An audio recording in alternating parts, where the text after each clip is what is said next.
Expats living in France, if you would like to improve your French, stay tuned and listen to this. This video is about using he, she, or they in French. I'm Alex, your host. Let's begin now.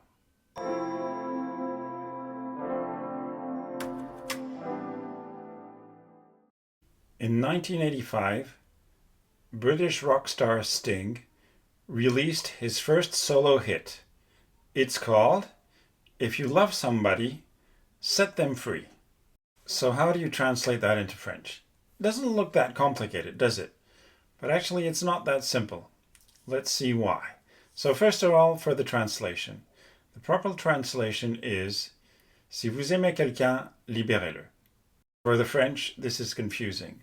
The way they would translate it is Si vous aimez quelqu'un, libérez-le.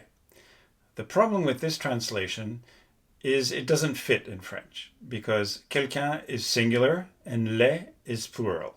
So it has to be Si vous aimez quelqu'un, libérez-le.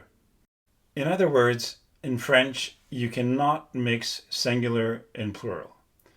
From a grammar's perspective, it doesn't make any sense.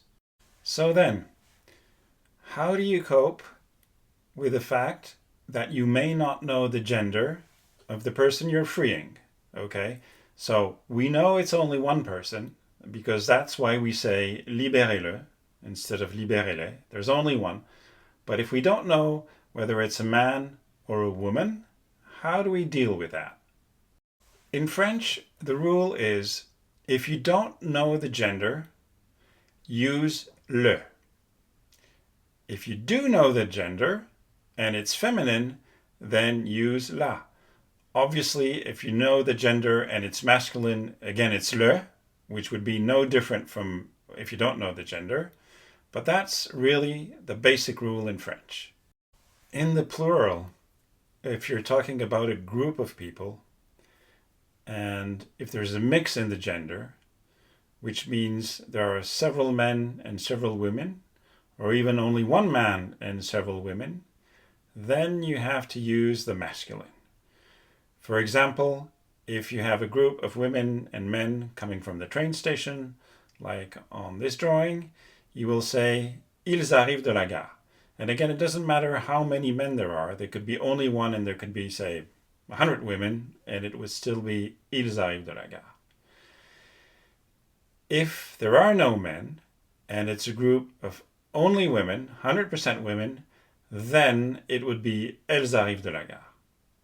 Are you unsure about how to convert metric distances into imperial units?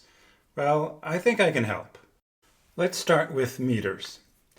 The meter is the unit of measure for, let's say, short distances. Not the very short ones, but let's say short ones.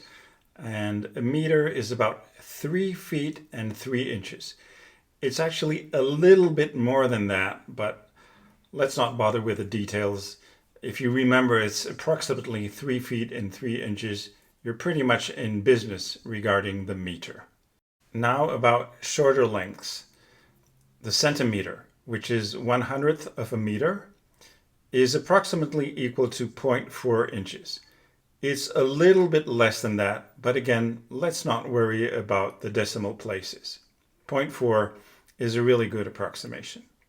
Okay, what about longer distances?